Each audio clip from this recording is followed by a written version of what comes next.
Hey there, Ian here once again, and it's wonderful to be able to be with you. I hope this is catching you happy, healthy and strong. And if you're still in the throes of celebrating the Lunar New Year, then my compliments and best wishes to you. So do we want A students or A players? My guess is that we want A players, those people that can come and join our team, contribute to a high level and move us towards our goals. However, it's very tempting and it's easily done to slip into hiring A students, in quotes, that may not work out to be that successful. What follows are some tools and techniques that will give us a higher probability of hiring A players. Stay tuned.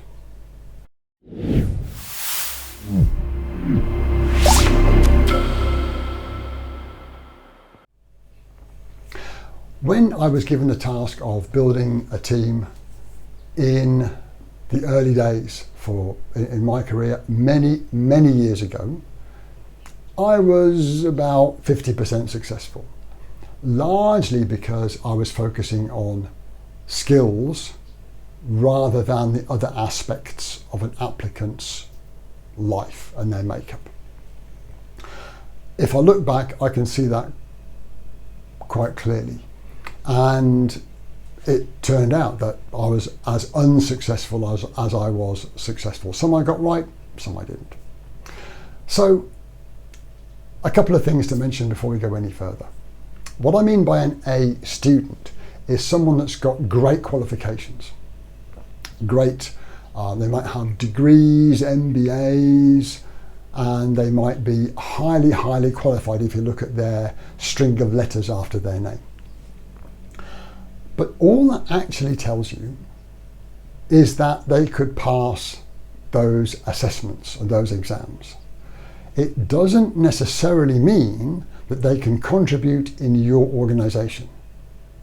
It means that they could pass the proficiency required in those areas, but it doesn't mean they can work for your company and contribute at a high level. Also, in certain professions, medicine, the law, accounting, engineering, architecture, it also is necessary that you have a certain professional qualification before you can even apply. But it doesn't mean that you can do the job. So that's the first thing to note about qualifications. Also, particularly when you're hiring sort of fresh graduates or those that are early in their career, if you've got an applicant that's got straight A's, they could pass the exams, but also it's worth noting that what exams are based on may be curricula that are years old. They may not have been adapted to the current environment that we're now in. Many are evolving, but it's worth noting that that might be the case. So just looking at qualifications does not guarantee that they're going to perform well. So where do we start? How are we going to hire? How do we have a better chance of hiring A players? The first thing to think about is who we're going to attract, and then look at selection. Attraction first. Attraction for anything starts with marketing. Whether you want to attract new suppliers, new partners, new clients, customers, or new applicants, attracting these into your realm is a marketing function. So the first thing to note is that this is a marketing activity.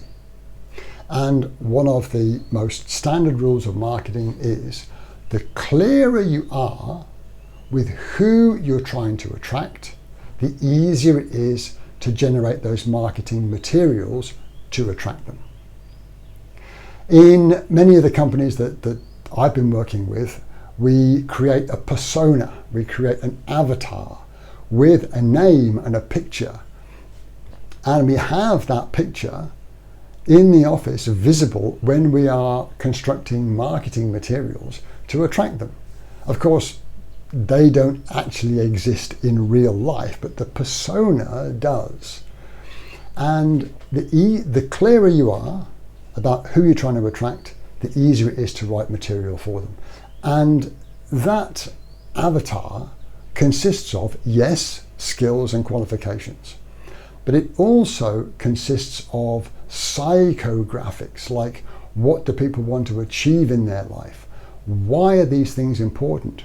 What do they want to contribute? What is their higher purpose?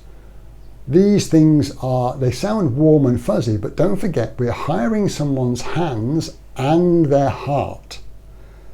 And their hands are going to follow their heart. Their hands are the skills that they have, that they can bring, but they're also bringing their heart. And if their heart isn't in the game that you're playing, they're not going to bring their hands and their skills. So we put those two together and we design marketing material to attract that person. Next thing, selection. The selection, again, needs to hire or needs to select on the basis of their heart and their hands. We are hiring their will as well as their skill. But selecting for will can sometimes be a little bit difficult because it's a bit softer and harder to measure. One of the easiest ways to do this is to ask someone about their personal goals. What do they want to achieve and why? And the clearer someone is about what they want to achieve in their life and why that's important, the more likely I would be to then talk about their skills and what they can bring. Because if somebody is very vague about what they want to achieve, then in life and in your company, there's going to be downs as well as ups. There's going to be roadblocks, challenges. There's going to be success and disappointment. If someone has the will to succeed, they're going to be able to overcome those challenges and get around them if the drive is there. So the easiest way to select for will is to ask them what they want to achieve, why it's important, what difference is that going to make, why are they going to be proud of that achievement when they look back and say, wow, that was really worth it. With that in mind, attraction and selection. Attraction, qualifications are one thing, but all that tells you is they could pass the test. How are they going to contribute to your company? We want to know their heart and their hands and write marketing copy to attract them, and when they apply, have a well-formatted interview script that selects for their will first and then their skill. So I really hope that that did make sense and gave you some clues on how to adapt your marketing approach and how to look at selection for your interviews. Take care of each other, and I look forward to sharing with you again soon.